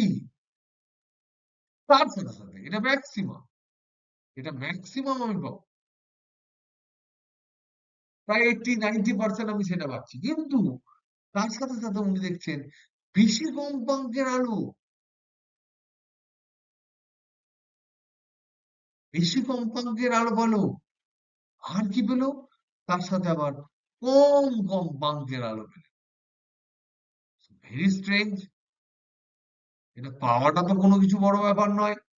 এক্সপেরিমেন্টালি আমরা অনেক কিছু জিনিস পেতে পারি, কিন্তু ফিজিক্স করা বা সায়েন্স করা বা কেমিস্ট্রি করা, এদের ক্ষেত্রে আমাদের বৈশিষ্ট্য হচ্ছে এক্সপেরিমেন্টালি যে জিনিসগুলো আমরা পাই, সেগুলোকে আমরা লজিক্যালি এস্টাবলিশড করা হচ্ছে সায়েন্স করা। বিজ্ঞানী রামন এটা কিন্তু ব্যাখ্যা করলেন, সিভি রামন, যে অ্যাকচুয়ালি কিভাবে চন্দ্রশেখর ভেঙ্কট রামন এটা ব্যাখ্যা করলেন কিভাবে এই জিনিসগুলো পাওয়া সম্ভব। তো মনে রাখবেন, এই যে বেশি কম্পাঙ্কের আলো তিনি পেলেন, সেই কম্পাঙ্কের আলোগুলোকে বলা হয় স্টোকস লাইন, স্টোকস রেখা। আর যেগুলো কম কম্পাঙ্কের পেলেন, সেগুলো হচ্ছে, সরি সরি সরি সরি, যেটা বেশি কম্পাঙ্কের আলো পেলেন সেগুলো বলছে অ্যান্টি স্টোকস। বইয়ে কি দিয়েছে মানে এটা হচ্ছে কম্পাঙ্ক। এই যে রামন চ্যুতি দিয়েছে, এটা ডান দিকে হবে কম্পাঙ্ক। আর কম কম্পাঙ্কটাকে স্টোকস বলা হয়, আর বেশি কম্পাঙ্কটাকে বলে অ্যান্টি স্টোকস। এটাকে স্টোকস লাইন বলা হয়, স্টোকস রেখা বলা হয়। কারণ এইটা হচ্ছে স্টোকস রেখা, এটা হচ্ছে অ্যান্টি স্টোকস রেখা। এবার তুমি বলো স্যার এসব কি হচ্ছে, ভুলভাল। ভুলভাল কিচ্ছু না। তাহলে নিশ্চয় যে দৃশ্যমান আলোটা এখানে যে অণুগুলো আছে, তার সাথে কিছু নিশ্চয় একটা ইন্টারাকশন করছে, যার জন্য যার জন্য এরকম ধরনের ঘটনা ঘটছে। অ্যান্সার হচ্ছে হ্যাঁ, অবশ্যই হচ্ছে। মজা হচ্ছে যে আমরা তো শুধুমাত্র ভাবি যে এখনো পর্যন্ত তোমাদের যা নলেজ, সেই নলেজে তোমরা জানো যে বিভিন্ন ধরনের যে পরমাণু থাকে বা ধরে নাও যৌগিক পদার্থ থাকে, তাদের ক্ষেত্রে শুধুমাত্র এনার্জি যদি দেওয়া হয়, তারা শুধুমাত্র হায়ার অরবিটে ইলেকট্রন পাঠাবে। শুধু তাই নয়, ইলেকট্রনের যে শক্তি থাকে সেগুলো বা পরমাণুর যে শক্তি থাকে, সেটা শুধুমাত্র ইলেকট্রনের আদান প্রদানের জন্য শক্তির শ্রীবৃদ্ধি হয় তা নয়, বা শক্তি কমে যায় তা নয়। তাছাড়াও পরমাণু কিন্তু কাঁপে, ভাইব্রেট করে। পরমাণু অণুগুলো কাঁপে, তাদের বিভিন্ন এই যে কোভ্যালেন্ট বন্ড থাকে, সেই বন্ড অনুযায়ী তারা কিন্তু কম্পনশীল। তাহলে কম্পনশীল যদি হয় পরমাণু মানে অণুগুলো, তাহলে কম্পনশীল অণুগুলোর নিশ্চয় কিছু কম্পাঙ্ক থাকবে। সেই কম্পাঙ্ক মানে হচ্ছে কি, কম্পাঙ্ক মানে খানিকটা শক্তি। এই যে আলোটা পড়লো, সে যদি এদেরকে এই সুস্থির কোন একটা অ্যাটমকে যদি কাঁপিয়ে দেয়, তাহলে বলতো দেখি তাকে কিছু পরিমাণ শক্তি দেবে না তার থেকে শক্তি নেবে? ধরুন তুমি শক্তিশালী, তুমি একটা বিশাল লোকজনের মধ্যে দিয়ে যাচ্ছ, মানে এখানে ধরে নাও বিশাল শক্তিশালী, তুমি এইদিকে যাচ্ছ, তুমি যেতে যেতে এখানে একটা অ্যাটম আছে, এই অ্যাটম আছে, একটা আলোচনা করি তাহলে বুঝতে পারবে ভালো করে, বুঝাবো কি করে সেটা। এই এখানে ধরে নাও নিউ কম্পাঙ্ক আছে, তাহলে এইচ নিউ হচ্ছে তার শক্তি।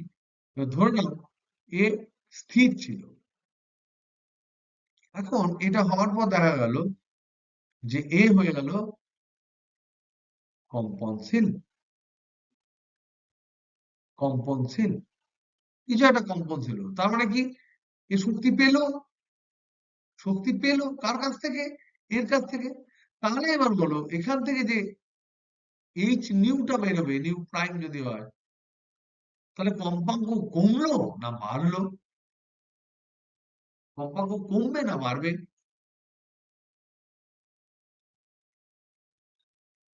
তুমি ধরে নাও 100 শক্তি দিয়ে, অবশ্যই কমা উচিত, কারণ ওই শক্তি থেকে কিছু অংশ নিয়েছে।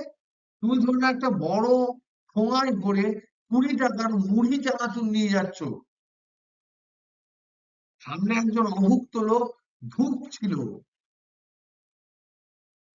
তুমি যাওয়ার পর দেখা গেল সে মুখে চেবাতে শুরু করলো, তাহলে এখন প্রশ্ন করছি তোমার মুড়ি কমবে না বাড়বে? অবশ্যই কমা উচিত। তাহলে এখানে যে শক্তিটা ছিল, নিউ যেটা ছিল, এই কম্পাঙ্ক হচ্ছে প্রাথমিক কম্পাঙ্ক। আর এই ঘটনায় একে যাকে কাঁপিয়ে দিল, তারপরে এই যে নিউ প্রাইমটা তৈরি হলো, সেটা হচ্ছে পরে পাস করার পর কম্পাঙ্ক, অন্তিম কম্পাঙ্ক। এটা হবে কম, কারণ এ কেঁপেছে। আবার মজা হচ্ছে যে এই কম্পনশীল যে পরমাণু যে কাঁপছে, তারপরে যখন নতুন কোনো কম্পাঙ্ক এলো নিউ, দেখা গেল এই কণাটা হয়ে গেল স্থির।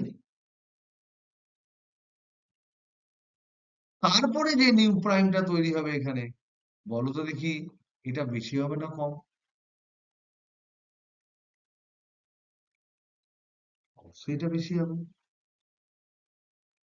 তার মানে ঘটনাটা হচ্ছে, ধরে নাও 1000 লোক, 1000 স্টুডেন্ট, তোমাদের বিদ্যাভবনে 1000 স্টুডেন্টের হাতে মুড়ি চানাচুরের কাগজের প্যাকেট দিয়ে দেওয়া হলো। আর বিশাল বড় ধরনের রামপুরহাট একটা মাঠ আছে, সেই মাঠে অভুক্ত জনগণগুলোকে রেখে দেওয়া হলো, যারা খায়নি।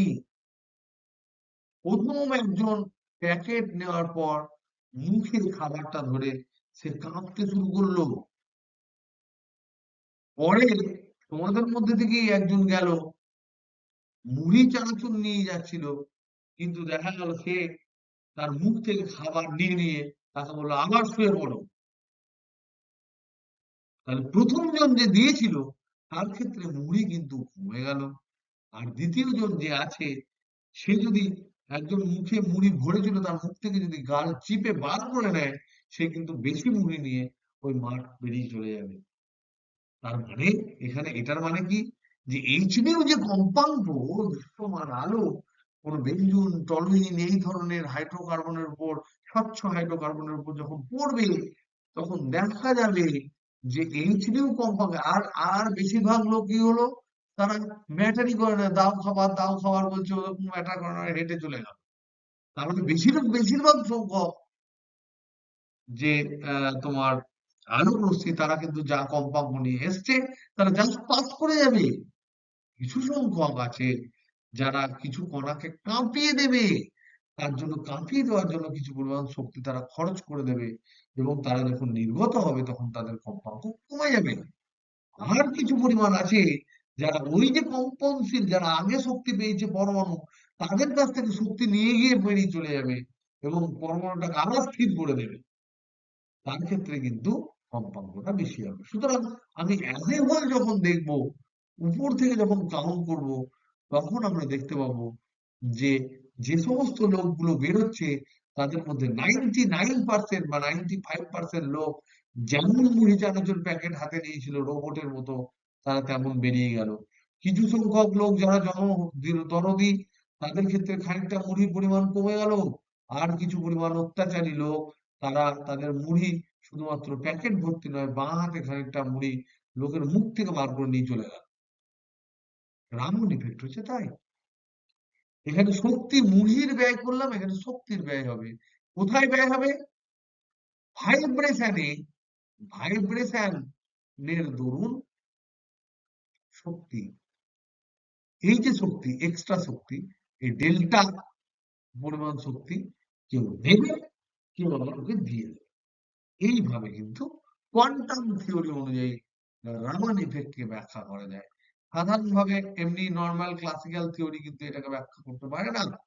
তো কোয়ান্টাম থিওরি অনুযায়ী, কোয়ান্টাম থিওরি দ্বারা ব্যাখ্যা করা যায়। তোমরা নিজেদের ভাষায় এখানে 2-4 লাইন লিখবে। রাইট ওয়ান প্যারাগ্রাফ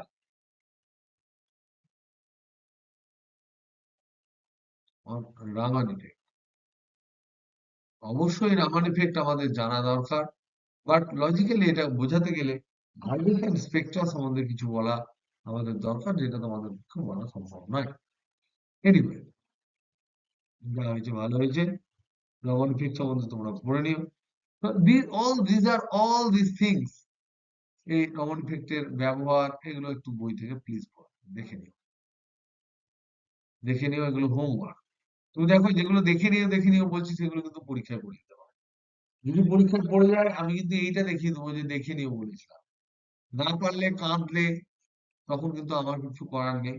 তোমরা পড়াশোনার ছেলে, তোমরা কিন্তু ভালো করে পড়ে নেবে। হট কোশ্চেন যেগুলো আছে সেগুলো একটু ডিসকাস করে নেবে নিজেদের মধ্যে। ওকে, চলো তাহলে। আর এই যে হিউম্যান চোখ, যেটা আমি ভেবেছিলাম পড়বো, এটা হচ্ছে চোখ। এই চোখের বিভিন্ন বাইরে থেকে যে সমস্ত হিউম্যান আই যেটা পড়বো ভেবেছিলাম, সেটা আজকে বেশি কিছু হবে না। তবে একটা জিনিস আমরা বলতে পারি যে চোখ দিয়ে আমরা দেখি। চোখ হচ্ছে আমাদের যতগুলো ইন্দ্রিয় আছে তার মধ্যে অন্যতম একটা ইন্দ্রিয়। যে চোখ বাইরে থেকে দেখতে যেরকম, সেই আহ চোখে চোখটা ভিতরে দেখতে নানা রকম হয়। তোমরা যেহেতু যারা বায়োলজি পড়াশোনা করেছো, যেহেতু তোমরা সবাই করেছো, তোমরা চোখ সম্বন্ধে আমার চেয়ে বেশি ভালো বোঝো। আমি তোমাদেরকে চোখের ফিজিক্সটা বোঝাবো। এখানে এই জিনিসটাকে বলা হয় তোমার, এই যে জায়গাটা, আহ এই জায়গাটাকে বলা হয়, এই যে জায়গাটা, এটা কি বলা হয় এই অঞ্চলটাকে? এটাকে বলা হয় কর্নিয়া বলে। এটাকে কর্নিয়া বলে। এটাকে কর্নিয়া বলছে, এটা হচ্ছে কর্নিয়া। এটা কর্নিয়া। এইখানে কিছু লিকুইড থাকে, এখানে কিছু লিকুইড থাকে। একটাকে ভিট্রি অ্যাকুয়াস হিউমার বলে, এটাকে বলা হয় অ্যাকুয়াস, আর এদিকে ভিট্রিয়াস হিউমার বলে। কিন্তু মজার কথা হচ্ছে যে আমাদের লেন্সের আগে যে জলীয় অংশ থাকে, আর লেন্সের ভিতরে আইবলের যে জলীয় অংশ থাকে, এই অংশ আর এই অংশ, এদের দুজনেই কিন্তু রিফ্র্যাক্টিভ ইন্ডেক্স হচ্ছে 1.335 জলের মতো। আর এই যে লেন্সের মতো যে জায়গাটা দেখতে পাচ্ছ, এর রিফ্র্যাক্টিভ ইন্ডেক্স হয় 1.45। তাহলে এটা ঘন মাধ্যম। তাহলে একটা ঘন মাধ্যম উভত্তর লেন্সের মতো থাকে। কিন্তু মজার কথা হচ্ছে, অন্যান্য লেন্সের সাথে আমাদের চোখের লেন্সের তফাৎ হচ্ছে এটাই, যে চোখের লেন্সের দুই দিকের বক্রতা ফটাফট চেঞ্জ করা যায়। এবং বক্রতা চেঞ্জ করলে আমরা জানি লেন্স পেকার ফর্মুলা অনুযায়ী 1 μ2 -1 × R1/R2। এই যে থিওরি, এই যে ফর্মুলা, এই ফর্মুলা অনুযায়ী কিন্তু ফোকাল লেন্থ আমরা চেঞ্জ করতে পারি। এবং চেঞ্জ করার ফলে আমরা বিভিন্ন বস্তু যারা একটু শিফট করে যাচ্ছে, ধরে নাও কোন একটা বল ছুটে যাচ্ছে, বলটা তোমার থেকে দূরে দূরে দূরে দূরে চলে যাচ্ছে, তুমি কিন্তু ইনস্ট্যান্টেনিয়াস চোখের এই রেডিয়াস অফ কার্ভেচার চেঞ্জ করে, ফোকাল লেন্থ চেঞ্জ করে বলটাকে তোমরা ফোকাস করতে পারছি, বা বল কাছে চলে আসছে, এটা ফোকাস করতে পারছি। আমরা কতটা খুব সুন্দর ফোকাস করতে পারি? 25 সেন্টিমিটার থেকে ইনফিনিটি পর্যন্ত হচ্ছে হিউম্যান আইয়ের দৃশ্যমান রেঞ্জ। কতটা? 25 সেন্টিমিটার টু ইনফিনিটি। এইটুকু হচ্ছে হিউম্যান আইয়ের দৃশ্যমান রেঞ্জ। 25 সেন্টিমিটারের আগে, সেগুলো দেখো, বই কেউ কোনোদিন চোখে লাগিয়ে পড়ে না। বইয়ের পাতা নিশ্চয়ই তোমরা চোখে টাচ করে পড়ো না, একটু দূরে পড়ো। কেন দূরে পড়ি? ওটা দেখবে 25 সেন্টিমিটার দূরেই থাকে এবং সেখানে কিন্তু খুব সুস্পষ্ট দেখা যায়। এগুলোর কারণও কিন্তু এই চোখের যে লেন্স, সেগুলো কতটা ছোট বড় হতে পারে তার উপর ডিপেন্ড করে। আরেকটা ইম্পর্টেন্ট জিনিস হচ্ছে, যখন তুমি হট করে বিশাল লাইট পেয়ে যাও, তখন চোখের সামনে যে তোমার আইরিস থাকে, সেই আইরিসটা সামনে চোখের লিডটাকে ছোট করে দেয়, অ্যাপারচার লেন্সটার অ্যাপারচার ছোট করে দেয় এবং তার ফলে বেশি আলোর ইন্টেন্সিটি ভেতরে ঢুকতে দেয় না। যখন কম আলো হয়, তখন আইরিস বাইরের দিকে বেরিয়ে এসে চোখটাকে হাঁ করে রাখে, যাতে করে দেখতে চায় যে আলো যাতে বেশি ঢোকে, বেশি ঢোকে, বেশি ঢোকে। চোখের পিছনের দিকে এই যে লেয়ারটা থাকে, এই লেয়ারটাকে বলা হয় রেটিনা। যে রেটিনাটা আমার নেই বলে আমি দেখতে পাই না এক চোখে। এই রেটিনাটা অ্যাকচুয়ালি, রেটিনার উপরে কিন্তু ইমেজ তৈরি হয় এবং যেহেতু এই ইমেজে কিন্তু আমরা যদি এখানে যদি কোনো একটা মানুষ এরকম করে থাকে, এখানে ইমেজ কিন্তু উল্টো ভাবে তৈরি হয়, এইভাবে উল্টো ভাবে তৈরি হয় এবং এই উল্টো ভাবে যে ইমেজটা তৈরি হয়, তারপর সেটা নার্ভের মধ্যে দিয়ে আমাদের ব্রেনে যায়। ব্রেন সেটাকে আবার সোজা করে অ্যানালিসিস করে দেখে, তাই আমরা দেখতে পাই। যখন একটা বস্তুর দিকে চোখ তাকায়, তখন ইনস্ট্যান্টেনিয়াসলি কিন্তু রেটিনায় তার একটা প্রতিবিম্ব, অবশিষ্ট প্রতিবিম্ব সৃষ্টি হয়। কিন্তু রেটিনা থেকে ব্রেনে যেতে 1-10 সেকেন্ড টাইম লাগে। 1-10 সেকেন্ড টাইম লাগে। তাই 1-10 সেকেন্ডের আগে যদি দুটো ঘটনা ঘটে যায়, তাহলে ব্রেন সেটাকে অ্যানালিসিস করতে পারে না বলে আমরা আর সেটাকে ফটো তোলা হিসেবে দেখি না, ভিডিও দেখি। চোখের মধ্যে এখানে কিছু কিছু এই যে জায়গাটা যেখানে সমস্ত নার্ভ এসে জুড়ে গেছে, সেই জায়গাটায় কোন রকম ইমেজ তৈরি হলে সেখানে কিন্তু সেই ইমেজটা আমরা দেখতে পাই না। এই জায়গাটা বলা হয় ব্লাইন্ড স্পট। চোখের এই যে আমার লেন্স আছে, লেন্সের সাথে ডট ডট ডট ডট করে একদম সেন্টার বরাবর টেনে দিলে যে জায়গায় রেটিনায় টাচ করে, সেটাকে বলা হয় পিত বিন্দু বা হলুদ বিন্দু বা ইয়েলো পয়েন্ট। সেই জায়গায় সবচেয়ে ভালো কালার বোঝা যায়, সবচেয়ে ভালো ইন্টেন্সলি ক্লারিফিকেশন ওয়াইজ আমরা সমস্ত জিনিস চিন্তা ভাবনা করতে পারি বা দেখতে পারি এবং বুঝতে পারি। তো সেই চোখ সম্বন্ধে আমরা পরের দিন পড়বো। এখানে দেখো চোখের ফটোটা আমি রেখেছি এখানে। এটা হচ্ছে অ্যাকুয়াস হিউমার, এটা পিউপল, এটা হচ্ছে লেন্স, এটা রিফ্র্যাক্টিভ ইন্ডেক্স হচ্ছে 1.45। ডান দিকের জল, এটা হচ্ছে 1.33 জলের মতো। এইদিকের যে জল, এটা হচ্ছে 1.33। এটা এই কর্নিয়া, এটাকে বলছে কর্নিয়া, হচ্ছে এটা। আইরিস হচ্ছে এইটা, এই জায়গাটা আইরিস। এই যে পেশিটা দেখতে পাচ্ছ, সিলিয়ারি মাসল, সেটা প্রেসারাইজ করে এটাকে ছোট বড় করে, যাতে করে এই যে রেডিয়াস অফ কার্ভেচার আছে, এটাকে চেঞ্জ করে। এটাকে বলছে অ্যাকুয়াস হিউমার, আর এটা বলা হয় ভিট্রিয়াস হিউমার। এই যে এখানে বলেছে ভিট্রিয়াস হিউমার। আর এইটা হচ্ছে অপটিক্যাল নার্ভ। এই অপটিক্যাল নার্ভের এই জায়গাটা হচ্ছে ব্লাইন্ড স্পট, কারণ এখানে কোন রকম কোনো তোমার নার্ভ নেই, নার্ভ গুলো এইদিকে চারিদিকে ছড়ানো আছে এবং এই এই যে স্ট্রেট লাইন যেটা দেখতে পাচ্ছ, এই জায়গাটা হচ্ছে ইয়েলো পয়েন্ট, যেখানে আমরা সব থেকে ভালো কালার স্পেকট্রাম ঘনত্ব এগুলো আমরা বুঝতে পারি। তো চোখ আছে মানেই চোখের সমস্যা থাকবে। মেন মেন জিনিস হচ্ছে চোখ দেখে এই তোমার কোন একটা বস্তু এখানে যদি থাকে, তাহলে তার অবশিষ্ট এরকম যদি থাকে, এখানে সে কিন্তু উল্টো দেখবে তাকে বস্তুটাকে। ঠিক আছে? আর এইখান দিয়ে ব্রেনে যায়, ব্রেনে গিয়ে আবার তাকে সোজা করে দেখা হয়। এটা হচ্ছে ফান্ডা। এবং আমাদের যে 1-10 সেকেন্ড দৃষ্টি নির্বন্ধ বলি, এটা কিন্তু ওই চোখের রেটিনাতে সৃষ্টি প্রতিবিম্বকে ব্রেনের অ্যানালিসিস করা। এবং রেটিনাতে যেটা তৈরি হয় সেটা তোমার আলোক শক্তিটা তড়িৎ শক্তিতে পরিণত হয় এখানে কিন্তু। মনে রাখবে, এখানে কিন্তু লাইট যে এনার্জি, সেটা কিন্তু ইলেকট্রিসিটিতে কনভার্ট হয়। কারণ আলটিমেটলি ইলেকট্রিসিটি ছাড়া আমাদের কাছে কিচ্ছু বোঝার ক্ষমতা নেই। সেই ইলেকট্রিক সিগন্যাল যেটা, সেটা ব্রেনে গিয়ে পৌঁছায়। ব্রেন তখন অ্যানালিসিস করে সেটাকে বুঝে। সো বুঝতে পারছো যে হিউম্যান শরীর কত বড় কমপ্লিকেটেড এবং ডেঞ্জারাস একটা সিস্টেম, যে সিস্টেম বুঝতে বেশ ভালো রকম কিন্তু টাইম লাগে। এবং তার জন্যই ডাক্তারি পড়া এবং ডাক্তারি একজন ভালো ডাক্তার হওয়া। গবেট ডাক্তার প্রচুর আছে, কিন্তু ভালো ডাক্তার হতে গেলে কিন্তু বিভৎস পরিমাণে আন্ডারস্ট্যান্ডিং থাকতে হবে সারা শরীরে। So it is very tough to become a doctor, because you have to learn the details, as well as you have to learn, you have to understand the logic with which the divine power make us. আমাদের শরীরকে বানাচ্ছে যে divine পাওয়ার, তারা কি লজিকে আমাদের শরীরটা বানিয়েছে সেটা সম্পূর্ণরূপে যদি তুমি ফিল করো এবং সেই ফিলিংসটাকে যদি অ্যাপ্লাই করতে পারো, then only you will be one of the best doctor in the world. বুঝতে পারছো? তো আমরা মানুষের চোখ দিয়ে নেক্সট অনলাইন অফলাইন ক্লাস আমরা করবো। তো আমি কাল যাচ্ছি, শনিবার ক্লাস হবে, চেষ্টা করো শনিবার এবং রবিবার তোমরা আসার। রবিবার আমি যদি সিলেবাস সম্পূর্ণরূপে শেষ হয়, রবিবার I will give you treat, এবং সেদিন আমাদের অফলাইনের ফাইনাল ডে হবে। তারপর আমরা অবশ্যই মিট করব, সারা জীবন মিট করব, সবকিছু করব।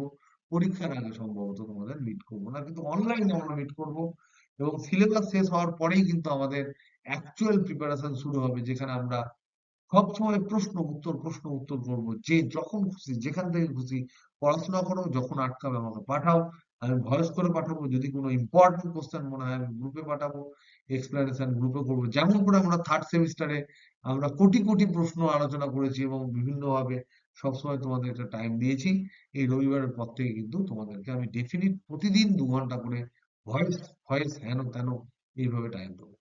ওকে, চলো তাহলে, বাই, গুড নাইট।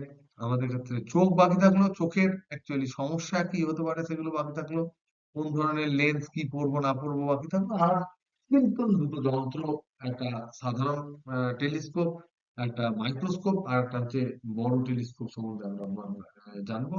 তো দিজ আর ভেরি সিম্পল, আর এগুলো একদিনে খুব ভালো করে হয়ে যাবে। কিছু প্রবলেম তারপর আমরা অপটিক্স থেকে করবো, করে অপটিক্সটা একটু কনফিডেন্সে আনবো।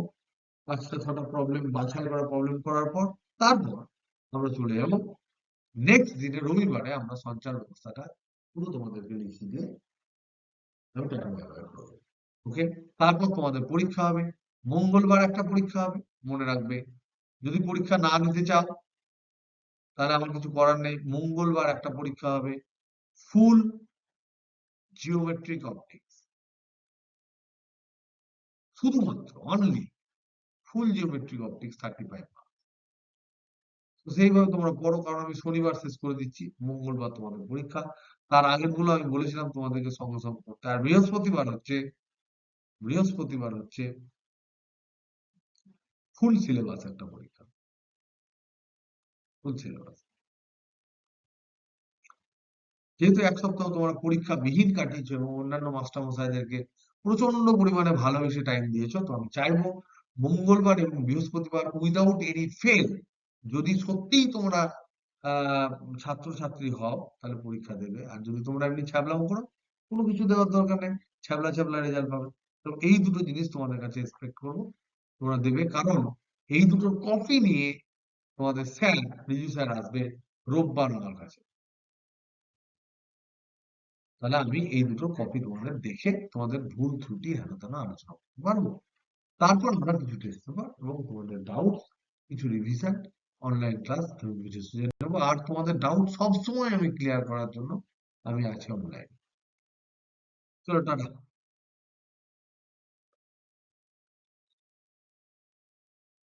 না, বৃহস্পতিবার হবে একদম নর্মাল প্রশ্ন, একদম নর্মাল প্রশ্ন হবে, যেটা তোমরা ফুল মার্কস পাওয়া তোমাদের প্রত্যেকের উচিত। প্রত্যেকটা চ্যাপ্টারের স্ট্যান্ডার্ড স্ট্যান্ডার্ড মানে যে যেরকম ফর্মুলা গুলো দেখবে, প্রবলেম দেখবে, আলোচনা করবে, নানা রকম নিজেদের সাথে আলোচনা করবে, কোশ্চেন গুলো পড়বে, অ্যাপ্লিকেশন অফ ফর্মুলা গুলো দেখবে, প্রবলেম করবে। এই যেমন যেমন কোশ্চেন নর্মালি তোমাদের পরীক্ষায় পড়া উচিত তেমন করবে।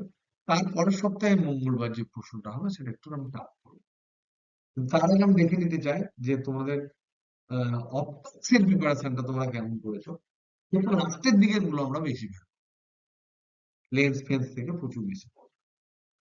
চলো টাটা, গুড নাইট।